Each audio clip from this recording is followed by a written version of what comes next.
Hello everyone, कशा आहात सगळे? तर बघा, आज आपण घेऊन आलेलो आहे कामगार विभाग भरतीची जी परीक्षा होणार आहे आपली 28-29 जुलैला. त्यासाठी बघा, आज आपण नवीन अधिनियम जो तुमचा औद्योगिक संबंध संहिता म्हणजेच काय तुमचा इंडस्ट्रियल रिलेशन कोड 2020 यावरती बेस्ट 40 एमसीक्यू घेऊन आलेलो आहे आपण. हे जे परीक्षेच्या उद्दिष्टाने खूप तुमचे महत्त्वाचे असतील. तर बघा, पहिला प्रश्न काय म्हणतो आपल्याला, औद्योगिक संबंध संहिता 2020 चे संक्षिप्त नाव, विस्तार आणि प्रारंभ याबाबत तरतूद कोणत्या कलमात आहे? तर लक्षात घ्या, औद्योगिक संबंध संहिता याचे संक्षिप्त नाव, विस्तार आणि प्रारंभ याबाबत तरतूद ही तुमच्या कलम 1 मध्ये आहे. कोणत्यामध्ये आहे?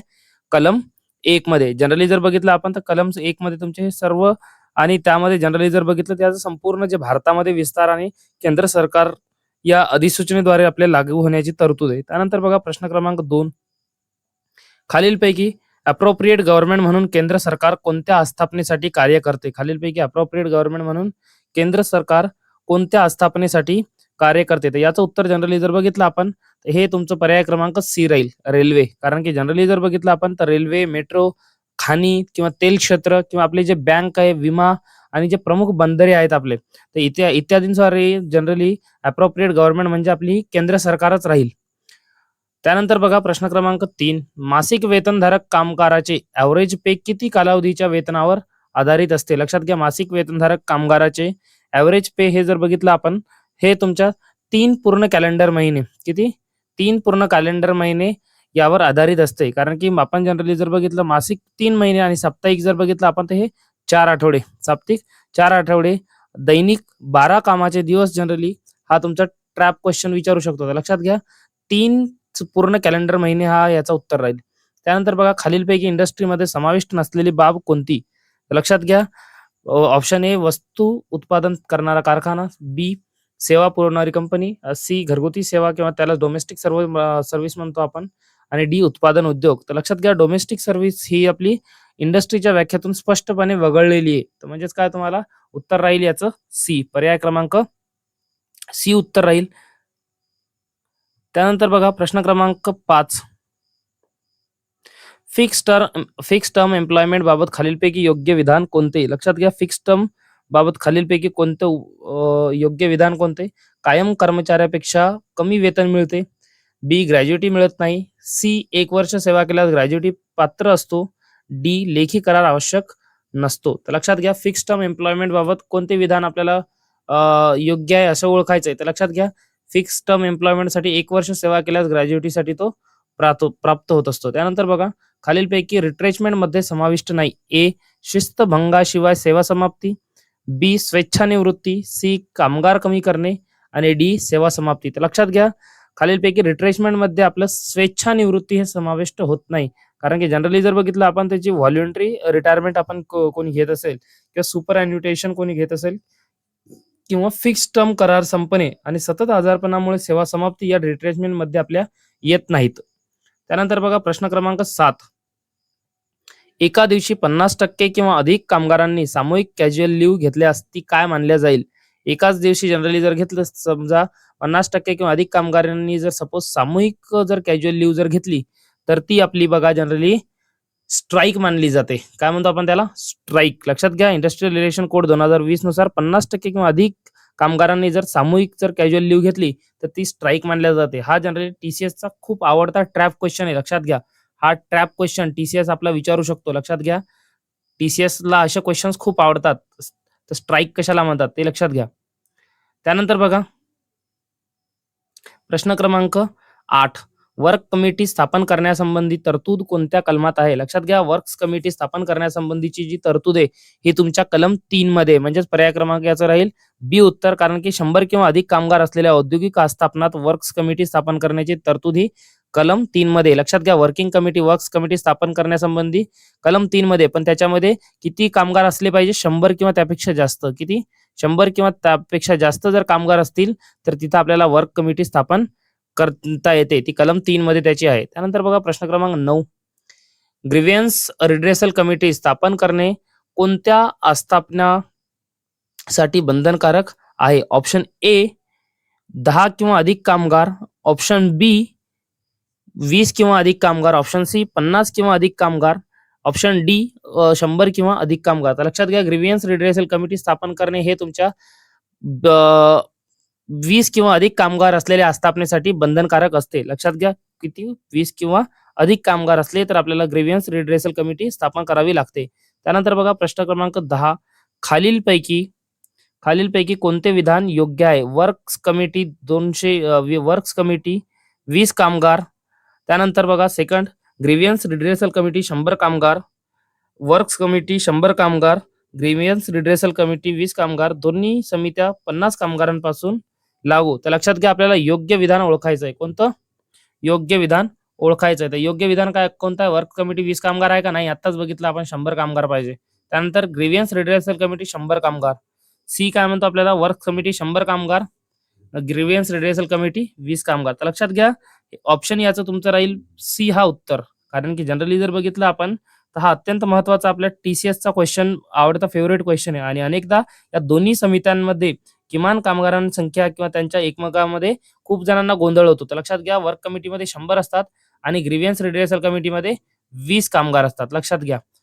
त्यानंतर बघा प्रश्न क्रमांक 11. ट्रेड युनियन नोंदणीसाठी किमान किती सदस्य अर्ज करू शकतात? युनियन नोंदणीसाठी किमान किती सदस्य अर्ज करू शकतात? तर लक्षात घ्या, option A 5, option B 7, option B option C 10 आणि ऑप्शन डी 12. तर लक्षात घ्या, ट्रेड युनियन नोंदणीसाठी किमान आपले 7 जे सदस्य आहेत ते अर्ज करू शकतात. कारण की जनरली जर बघितलं आपण तर हे ट्रेड युनियन संबंधीची कलम आहे, ही कलम 7 आहे, कलम 6 आहे आणि याची उपकलम आहे 1. कलम 6 उपकलम 1 नुसार जनरली जर बघितलं आपण 7 किंवा अधिक सदस्य ट्रेड युनियन नोंदणीसाठी आपले अर्ज करू शकतात. लक्षात ठेवा, याची कलम लक्षात ठेवा, कलम 6. त्यानंतर बघा प्रश्न क्रमांक 12. कामगारांच्या ट्रेड युनियनच्या नोंदणीसाठी खालीलपैकी कोणती अट योग्य आहे? कामगारांच्या ट्रेड युनियनसाठी खालीलपैकी कोणती अट योग्य आहे? आता जसं बघितलं आपण की ट्रेड युनियनची नोंदणी ही तुमच्या कलम 6.1 मध्ये दिलेली होती. पण जी अटी आहेत ट्रेड युनियनच्या या कलम 6 उपकलम 2 मध्ये दिलेले. कलम 6 आणि उपकलम 2 मध्ये याची अट दिलेली आहे. आणि या अटीनुसार जनरली जर बघितलं आपण तर किमान 10% किंवा 100 कामगार यापैकी जे कमी असेल हे आपले नोंदणीसाठी आवश्यक आहे. त्यानंतर बघा जनरली क्वेश्चन क्रमांक 13. एखाद्या औद्योगिक आस्थापनात एकापेक्षा जास्त ट्रेड युनियन असल्यास एकमेव निगोशिएटिंग युनियन म्हणून मान्यता मिळवण्यासाठी किती टक्के कामगारांचा पाठिंबा आवश्यक आहे? एखाद्या औद्योगिक आस्थापनात एकापेक्षा जास्त ट्रेड युनियन असल्यास एकमेव निगोशिएटिंग युनियन म्हणून मान्यता मिळवण्यास किती टक्के कामगारांचा पाठिंबा आवश्यक आहे? लक्षात ठेवा. तर सपोज जर बघितलं आपण तर हे जर पाठिंबा आपल्याला मिळवायचा असेल तर हा तुमचा 51% असायला पाहिजे. ट्रेड निगोशिएटिंग युनियन म्हणून मान्यता मिळवण्यासाठी किमान 51% कामगारांचा पाठिंबा आपल्याला मिळणे आवश्यक आहे. कारण की हे याची जी तरतूद आहे ही तुमच्या कलम 14 आणि उपकलम 3 मध्ये दिलेली आहे. कलम 14 उपकलम 3 मध्ये एखाद्या औद्योगिक आस्थापनेत एकापेक्षा जास्त जर ट्रेड युनियन असेल तर निगोशिएटिंग युनियनची मान्यता मिळवण्यासाठी तुम्हाला 51% कामगारांचा पाठिंबा म्हणजेच कलम 14 आणि उपकलम 3 नुसार ही तरतूद आहे. त्यानंतर बघा प्रश्न क्रमांक 14. कोणत्याही ट्रेड युनियनला 51% पाठिंबा नसल्यास काय स्थापन केले जाते? लक्षात घ्या, सपोज आता आपण बघितलं तर निगोशिएटिंग युनियन स्थापन होते जर 51% जर पाठिंबा असेल. बट असे लोक ज्यांना 51% पेक्षा कमी पाठिंबा आहे किंवा ज्यांना 51% पाठिंबा नसेल तर अशा लोकांना आपण जनरली जर बघितलं तर कलम 14 आणि उपकलम त्याची 4, कलम 14 आणि उपकलम 4 नुसार जर बघितलं आपण तर अशा लोकांना निगोशिएटिंग काउन्सिल स्थापन करता येते. काय स्थापन करता येते? Negotiating council. सपोज आपण जर बघितलं तर जसं बघा, एक MLA असतं आपलं, मेंबर ऑफ लेजिस्लेटिव्ह असेंब्ली, आणि दुसरं असते member of legislative council, MLC, ज्याला म्हणतो आपण विधान परिषदेचे आमदार, आहे की नाही. जे असे निवडून नाही त्यांना आपण बायलॅटरल म्हणजे जिल्हा परिषदेचे सदस्य वगैरे मतदान करून ते त्यांना आपण विधान परिषदेवर पाठवतो, आहे की नाही. तसंच बघा, तसंच आपले ज्यांना 51% पाठिंबा नाही मिळाला अशा युनियनला आपण काय करतो? निगोशिएटिंग काउन्सिल म्हणतो. याची तरतूद कधी कशामध्ये? कलम 14चा उपकलम 4. लक्षात ठेवा, ही कलमे लक्षात ठेवा मित्रांनो, कारण की TCS नेहमी कलमावर प्रश्न विचारतो. कोणत्यात या ही कलम किंवा कोणत्या कलमामध्ये ही तरतूद आहे असं जर विचारलं तुम्हाला तर आलं पाहिजे. त्यानंतर बघा प्रश्न क्रमांक 15. निगोशिएटिंग काउन्सिलमध्ये प्रतिनिधित्व मिळण्यासाठी ट्रेड युनियनला किमान किती टक्के कामगारांचा पाठिंबा आवश्यक आहे? निगोशिएटिंग काउन्सिलमध्ये आता आपण बघितलं निगोशिएटिंग काउन्सिल कोणाला भेटते 51% पेक्षा कमी, पण किमान किती टक्के कामगारांचा पाठिंबा आवश्यक आहे याच्यामध्ये जर प्रतिनिधित्व जर पाहिजे असेल तर लक्षात घ्या याची कलम तुम्हाला जसं आता आपण बघितलं की हे तुमच्या कलम 14 आणि उपकलम 4 मध्ये यांचा काय आहे तरतूद आहे. तुम्हाला यानुसार जर बघितलं आपण तर किमान 20% कामगारांचा तुम्हाला काय पाहिजे पाठिंबा आवश्यक आहे निगोशिएटिंग काउन्सिलिंग मध्ये प्रतिनिधित्व मिळवण्यासाठी. त्यानंतर बघा प्रश्न क्रमांक 16, खालीलपैकी कोणत्या औद्योगिक आस्थापनांना स्टँडिंग ऑर्डर्स लागू होतात? कोणत्या आस्थापनांना स्टँडिंग ऑर्डर्स लागू होतात? तर लक्षात घ्या कलम 28 नुसार जर बघितलं आपण कलम 28 नुसार जर बघितलं आपण तर जे स्टँडिंग ऑर्डर्स लागू होण्यासाठी 300 किंवा अधिक कामगार आपले आवश्यक असतात. किती? ज्या समजा कामगार असलेल्या 300 किंवा अधिक कामगार असलेल्या जे आपल्या आस्थापना आहेत तर यांना जनरली तुमचा काय होतो स्टँडिंग ऑर्डर्स लागू होत असतो आणि याची तरतूद लक्षात ठेवा मित्रांनो ही कलम 28 मध्ये कोणत्या कलमामध्ये आहे?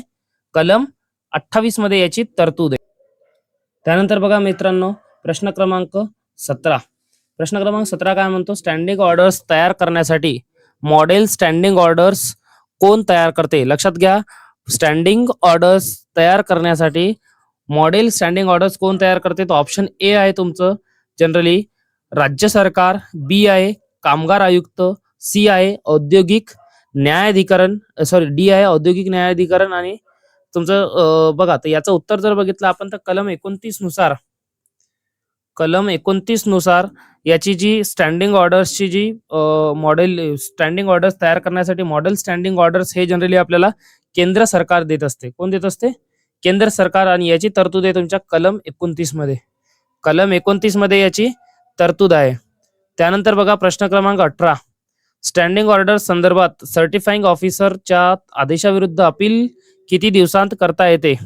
लक्षात घ्या स्टँडिंग ऑर्डर संदर्भात सर्टिफाइंग ऑफिसरच्या आदेशाविरुद्ध जर आपल्याला अपील करायची असेल तर याची तुम्हाला तरतूद कलम 32 मध्ये दिलेली आहे आणि या कलम 32 नुसार आपण स्टँडिंग ऑर्डर्सच्या संदर्भात आपण सर्टिफाइंग ऑफिसरच्या विरुद्धात कमीत कमी 7 दिवसाच्या आत आपण 60 दिवसाच्या आत काय करू शकतो अपील करू शकतो. त्यानंतर बघा प्रश्न क्रमांक 19, नोंदणीकृत ट्रेड युनियनचा सदस्य होण्यासाठी किमान वय किती असू शकते? लक्षात घ्या नोंदणीकृत ट्रेड युनियनचा सदस्य होण्यासाठी किमान वय जर बघितलं आपण तर हे तुम्हाला कमीत कमी 14 वर्ष असणे आवश्यक आहे. किती? कमीत कमी 14 वर्ष असणे आवश्यक आहे. याची तरतूद बघा कलम 20 मध्ये. कलम 20 नुसार जनरली जर बघितली आपण तर नोंदणीकृत ट्रेड युनियनचा सदस्य होण्यासाठी तुम्हाला कमीत कमी 14 वर्ष असणे गरजेचं आहे. याची तरतूद तुम्हाला 20 या कलम मध्ये दिलेली आहे. त्यानंतर बघा प्रश्न क्रमांक 20, खालीलपैकी योग्य जोडी जुळवा. योग्य जोडी जुळवा बघा हा work committee, grievance redressal committee, standing orders, negotiating union. तर बघा जनरली जर बघितलं आपण तर सर्वात पहिले याचा आपण हा TCS मध्ये विचारला जाणारा सर्वात क्लासिक नंबर 1 ट्रॅप आहे. लक्षात घ्या कारण की आपण आत्ताच बघितलं होतं जो वर्क कमिटी आहे वर्क कमिटीमध्ये किमान तुमचे 100 कामगार असणे गरजेचं आहे. किती? 100 कामगार असणे गरजेचं आहे. आणि त्यानंतर जर बघितलं आपण तर निगोशिएटिंग युनियन स्थापन करण्यासाठी आपल्याला किती 51% कामगारांचा पाठिंबा असणं गरजेचं आहे. म्हणजेच बघा ऑप्शन ए 1चं 100%, त्यानंतर बघा 1चं 100 कशामध्ये ए आणि सी मध्ये, त्यानंतर बघा 4चं आपल्याला 51% पाहिजे 4चं दोन्ही मध्ये. त्यानंतर बघा स्टँडिंग ऑर्डर्स साठी आत्ताच बघितलं आपण 300 कामगार असले पाहिजे. स्टँडिंग ऑर्डर आपल्याला स्थापना करायची असेल तर कमीत कमी 300 असणे गरजेचं आहे. म्हणजेच तुमचं उत्तर काय राहील? ए. काय राहील उत्तर? ए. त्यानंतर बघा प्रश्न क्रमांक 21, नोंदणीकृत ट्रेड युनियनचा कार्यकारिणी सदस्य ऑफिस बिअरर होण्यासाठी किमान वय किती असावे? तर लक्षात घ्या जे आपले नोंदणीकृत ट्रेड युनियनचा कार्यकारिणी सदस्य ऑफिस बिअरर होण्यासाठी आपल्याला किमान 18 वर्ष वय होणे गरजेचं आहे. किती? 18 वर्ष, कारण की याची कलम तुम्हाला 21 मध्ये तरतूद दिलेली आहे. किती कलम मध्ये? कलम 21 मध्ये याची तरतूद दिलेली आहे. त्यानंतर बघा प्रश्न क्रमांक 22, नैतिक अधपतन मोरल टर्पिट्यूड असलेल्या गुन्ह्यात शिक्षा झालेली व्यक्ती सुटकेनंतर किती वर्षांनी ट्रेड युनियनच्या पदाधिकारी होऊ शकते? लक्षात घ्या नैतिक अधपतन मोरल टर्पिट्यूड असलेल्या गुन्ह्यात शिक्षा झालेली व्यक्ती सुटकेनंतर किती वर्षांनी ट्रेड युनियनचे पदाधिकारी होऊ शकते? तर लक्षात घ्या याची तरतूद जर बघितली आपण ही तुम्हाला कलम 21 कलम 21 उपकलम 1, कलम 21 उपकलम 1 आणि याच्यामध्ये खंड 2 आहे. दुसऱ्या खंडामध्ये जनरली जर बघितले आपण खंड 2 मध्ये याची तरतूद आहे की तुमचा हा जो दोषी झालेला जो पदाधिकारी आहे, हा सुटकेनंतर युनियनचा पदाधिकारी होण्यासाठी जनरली किमान याची 5 वर्षे काय असू शकते, जनरली गुन्ह्यात झालेली व्यक्ती ठरू शकते. त्यानंतर बघा प्रश्न क्रमांक 23, ट्रेड युनियनचे नाव बदलण्यासाठी किमान किती सदस्यांची संमती आवश्यक आहे? लक्षात घ्या, ट्रेड युनियनचं जर आपल्याला नाव बदलायचं असेल तर याची तरतूद तुम्हाला कलम 24 आणि या कलम 24 मध्ये लक्षात घ्या एक उपकलम आहे 1 नंबरची. तर या कलम 24 उपकलम 1 नुसार ट्रेड युनियनचं जर नाव बदलायचं असेल आपल्याला तर 2/3 आपल्याला सदस्यांची संमती आवश्यक असते. म्हणजे काय, सपोज जर एखाद्या ते एका आस्थापनेमध्ये किंवा किती असतील 100 कामगार असतील तर 2/3 म्हणजे काय, याच्यामध्ये 66.66% कामगारांचा आपल्याला पाठिंबा असणं गरजेचं आहे. लक्षात घ्या 66.66%. कलम किती मध्ये? कलम 24 आणि उपकलम 1 मध्ये याची तरतूद आहे. त्यानंतर बघा प्रश्न क्रमांक 24, ट्रेड युनियन विसर्जित म्हणजे डिझॉल्व्ह झाल्यानंतर किती दिवसात रजिस्ट्रारला सूचना द्यावी लागते? तर लक्षात घ्या, ट्रेड युनियन जर विसर्जित झाली तर कलम 25 नुसार 14 दिवसांच्या आत, किती? 14 दिवसांच्या आत आपल्याला रजिस्ट्रारला सूचना द्यावी लागते. हे बंधनकारक आहे, लक्षात घ्या. त्यानंतर बघा प्रश्न क्रमांक 25, ट्रेड युनियनने वार्षिक अहवाल अॅन्युअल रिटर्न कोणाकडे सादर करावा? लक्षात घ्या, ट्रेड युनियनने हा वार्षिक अहवाल कोणाकडे सादर करावा? तर याची तरतूद जर बघितली आपण तर कलम 26 नुसार जो वार्षिक विवरणपत्र असतो हा रजिस्ट्रारकडे आपल्याला सादर करावा लागतो. कोणाकडे? रजिस्ट्रारकडे. कलम कोणती आहे रे मित्रांनो? कलम 26. कोणती आहे? कलम 26 नुसार आपल्याला वार्षिक अहवाल हा रजिस्ट्रारकडे दाखल करावा लागतो. त्यानंतर बघा प्रश्न क्रमांक 26, स्टँडिंग ऑर्डर्स बाबत सर्टिफाइंग ऑफिसर मसुदा किती दिवसांत प्रमाणित करतो? तर लक्षात घ्या, स्टँडिंग ऑर्डर्स हा मसुदा कलम 30 नुसार 60 दिवसाच्या आत आपल्याला प्रमाणित होत असतो. किती? 60 दिवसाच्या आत. लक्षात घ्या, कलम 30. त्यानंतर बघा प्रश्न क्रमांक 27, स्टँडिंग ऑर्डर्स लागू झाल्यानंतर परस्पर कराराशिवाय त्यामध्ये बदल किती कालावधीपूर्वी करता येत नाही? लक्षात घ्या, स्टँडिंग ऑर्डर्स लागू झाल्यानंतर परस्पर कराराशिवाय त्यामध्ये बदल किती कालावधीपूर्व करता येणार नाही? तर हे जनरली जर बघितलं आपण तर तुमच्या बघा कलम 35 नुसार आपल्याला 6 महिन्यांपर्यंत बदल करता येणार नाही. किती? 6 महिन्यांपर्यंत बदल करता येणार नाही. तर लक्षात घ्या, प्रश्न क्रमांक 27 चं बी उत्तर राहील. त्यानंतर बघा प्रश्न क्रमांक 28, निलंबित कामगाराला पहिल्या 90 दिवसांसाठी किती सबसिस्टन्स अलाउड मिळते? लक्षात घ्या, निलंबित कामगाराला 90 दिवसांसाठी हा जो वेतन आहे तुमचा कलम 38 नुसार कलम 38 मध्ये नोंद आहे त्याची आणि उपकलम 3 नुसार कलम 38 आणि उपकलम 3 नुसार पहिल्या 90 दिवसांसाठी 50% वेतन दिले जाते. किती? 50% हे वेतन दिले जाते. लक्षात ठेवा, कलम 38 आणि उपकलम 3 मध्ये त्याची नोंद आहे. त्यानंतर बघा प्रश्न क्रमांक 29, जर चौकशीतील विलंब कामगारामुळे झाला नसेल जर चौकशीतील विलंब कामगारामुळे झाला नसेल तर 90 दिवसांनंतर सबसिस्टन्स अलाउन्स किती होते? तर लक्षात घ्या, जर आपल्याला चौकशीतील विलंब कामगारामुळे झाला नसेल तर 90 दिवसांनंतर सबसिस्टन्स जो अलाउन्स आहे हा कलम 38 उपकलम 3 आणि जो खंड आहे आपला हा खंड बी नुसार, किती? खंड बी नुसार आपण जनरली जर बघितलं तर 75% वेतन हे दिले जाते. किती? 75% हे वेतन आपल्याला सबसिस्टन्स अलाउन्स म्हणून दिले जाते. त्यानंतर बघा प्रश्न क्रमांक 30, सेवा शर्तींमध्ये बदल करण्यापूर्वी कामगारांना किमान किती दिवसांची नोटीस द्यावी लागते? सेवा शर्तीमध्ये जर बदल करायचा असेल तर आपल्याला कामगारांना जी नोटीस बजावावी लागते तर ही नोटीस आपल्याला जनरली किमान 21 दिवसाच्या आत द्यावी लागते. किती? किमान 21 दिवसांनी आपल्याला ही जनरली द्यावं लागते. कारण की याची जर बघितली आपण तर कलम 40 नुसार हे तुमची तरतूद आहे. कोणत्या कलम मध्ये? 40 मध्ये ही तरतूद आहे. त्यानंतर बघा प्रश्न क्रमांक 31, खालीलपैकी कोणत्या प्रकरणात कामगार व नियुक्ता लेखी कराराद्वारे वाद लवादाकडे आर्बिट्रॅरियन सोपवू शकतात. तर लक्षात घ्या, प्रश्न क्रमांक 31चं उत्तर राहील तुमचं बी. औद्योगिक वाद अस्तित्वात असल्यास किंवा उद्भवण्याची शक्यता असल्यास आपण ते वाद लवादाकडे हे सोपवू शकतात. तर लक्षात घ्या, याची जी तरतूद आहे ही कलम 42 मध्ये सोपवली दिलेली आहे. किती? कलम 42 मध्ये ही दिलेली आहे. त्यानंतर बघा प्रश्न क्रमांक 32.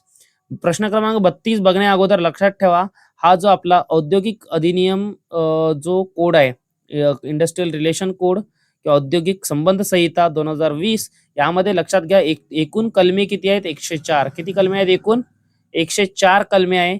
यामध्ये जर बघितले आपण भाग किती आहेत? एकूण जनरली 14 भाग आहेत. म्हणजेच एकूण यामध्ये 14 चॅप्टर्स आहे. आणि यामध्ये अजून जर बघितलं आपण तर तुमच्या 3 अनुसूच्या आहे. किती अनुसूच्या आहे? सेक्शन 3 आहेत. लक्षात ठेवा. त्यानंतर बघा प्रश्न क्रमांक 32. आर्बिट्रॅरियन अग्रीमेंटची प्रत कोणाकडे पाठविणे आवश्यक आहे? लक्षात घ्या, आर्बिट्रॅरियन अग्रीमेंटची जी प्रत आहे ही कोणाकडे पाठविणे आवश्यक आहे? तर ही ऑप्शन ए फक्त रजिस्ट्रार, बी फक्त ट्रिब्युनल, सी अप्रोप्रिएट गव्हर्नमेंट आणि कन्सिलिएशन ऑफिसर आणि डी लेबर कमिशनर. तर लक्षात घ्या, जे आर्बिट्रॅरियन अग्रीमेंट आहे याची प्रत तुम्हाला ही कलम 42 आणि उपकलम 4 नुसार आर्बिट्रॅरियन अग्रीमेंट जो अप्रोप्रिएट गव्हर्नमेंटचा जो कन्सिलिएशन ऑफिसर आहे तुमचा, याच्याकडे पाठविणे आवश्यक असते. म्हणजे याचा प्रश्न क्रमांक 32चा ऑप्शन राहील तुमचं सी उत्तर, कारण की याची तरतूद तुम्हाला कलम 42 उपकलम 4 मध्ये दिलेली आहे. त्यानंतर बघा प्रश्न क्रमांक 33. खालीलपैकी कोणता शब्द काम तात्पुरते उपलब्ध नसल्यामुळे कामगाराला काम देता न येणे यासाठी वापरला जातो? लक्षात घ्या, खालीलपैकी कोणता शब्द काम तात्पुरते उपलब्ध नसल्यामुळे कामगाराला काम देता न येणे यासाठी वापरला जातो? तर लक्षात घ्या, हे जनरली तुमचं ले ऑफ म्हणतो आपण याला. ले ऑफ म्हणजेच काय? तात्पुरत्या कारणांमुळे काम उपलब्ध नसणे आणि सेवा समाप्ती नव्हे. जनरली उपलब्ध नाही काम, पण ही सेवा समाप्ती नाही ले ऑफ म्हणजे. लक्षात घ्या. त्यानंतर बघा प्रश्न क्रमांक 34. नियोक्त्याने काम देण्यास नकार देणे किंवा आस्थापना तात्पुरती बंद ठेवणे याला काय म्हणतात? नियोक्त्याने काम देण्यास नकार देणे किंवा आस्थापना तात्पुरती बंद ठेवणे याला जनरली जर बघितलं आपण तर याला लॉकआउट म्हणतात. काय म्हणतात? लॉकआउट म्हणतात. लॉकआउट हा नियोक्त्याचा उपाय आहे, तर स्ट्राईक हा कामगारांचा उपाय आहे. लक्षात घ्या, नियोक्त्याने काम देण्यास नकार देणे किंवा आस्थापना तात्पुरती बंद जर ठेवले तर हे लॉकआउट म्हणतात याला. लॉकआउट हे नियोक्त्याचा अधिकार आहे, पण जो स्ट्राईक आहे हा कामगाराचा अधिकार आहे. लक्षात घ्या, 50% पेक्षा जर लोकांनी काय केला, कामावर जर अब्सेंट राहिले तर त्याला आपण स्ट्राईक म्हणतो. लक्षात घ्या, पहिलाच प्रश्न आहे आपला, आहे की नाही. त्यानंतर बघा प्रश्न क्रमांक 35. रिट्रेसमेंट मध्ये समाविष्ट होत नाही. खालीलपैकी कोणता रिट्रेसमेंट मध्ये समाविष्ट होत नाही? तर लक्षात घ्या, स्वेच्छानिवृत्ती जी आहे ही आपल्याला रिट्रेसमेंट मध्ये समाविष्ट होत नाही, किंवा व्हॉलंटरी जर रिटायरमेंट आहे हा रिट्रेसमेंटचा भाग नाहीये, आहे की नाही. व्हॉलंटरी जे रिटायरमेंट घेतात लोक तर हे रिट्रेसमेंटचा भाग नाहीये, बाकी सगळे भाग आहेत.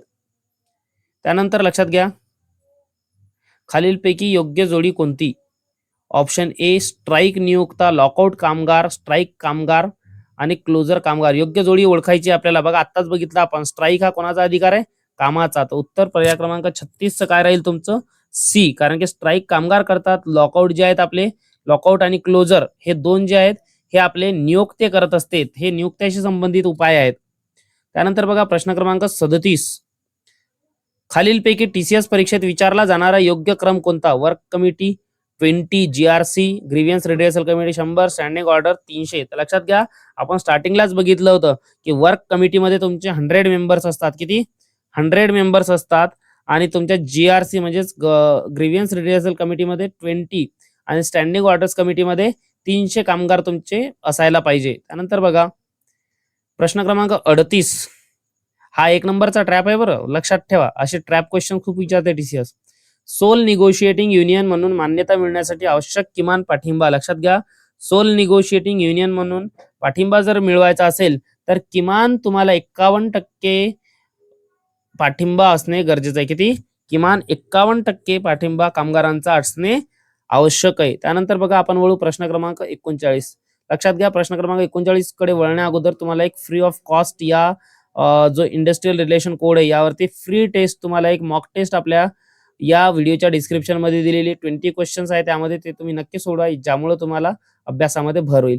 ट्रेड युनियनला 51% पाठिंबा नसल्यास निगोशिएटिंग काउन्सिलमध्ये प्रतिनिधित्वासाठी किमान किती आवश्यक आहे? लक्षात घ्या, जो कोणत्याही ट्रेड युनियनला 51% पाठिंबा जर नसेल तर त्याला निगोशिएटिंग काउन्सिलमध्ये प्रतिनिधित्वासाठी किमान 20% किंवा अधिक कामगारांचा आपल्याला पाठिंबा आवश्यक असतो. किमान 20% किंवा त्यापेक्षा अधिक असायला पाहिजे. त्यानंतर बघा प्रश्न क्रमांक 40. खालीलपैकी कोणते विधान योग्य आहे? ए 14 दिवस स्टँडिंग ऑर्डर्स लागू होण्याची नोटीस, 21 दिवस सेवा शर्तींमध्ये बदल करण्यापूर्वीचा नोटीस, 60 दिवस स्ट्राईक नोटीस, 90 दिवस ट्रेड युनियन रजिस्ट्रेशन. तर लक्षात घ्या, कलम 40 नुसार आपण बघितलं होतं, कलम 40 नुसार जर कोणती सेवा शर्तीमध्ये जर बदल झाला तर त्याची नोटीस आपल्याला किमान 21 दिवसांच्या अगोदर ही द्यायला पाहिजे. म्हणजे 40चं उत्तर काय राहील? बी. त्यानंतर बघा मित्रांनो, तुम्हाला जर असेच कामगारांचे व्हिडिओ जर अजून फ्युचरमध्ये पाहिजे असतील, so please do like, share and subscribe. अजून काही जर पाहिजे असेल तर आपल्या कमेंट सेक्शनमध्ये कळवा आणि जी आपण फ्री ऑफ कॉस्ट वाली जी टेस्ट दिलेली आहे त्या टेस्टला नक्की सोडा. So thank you.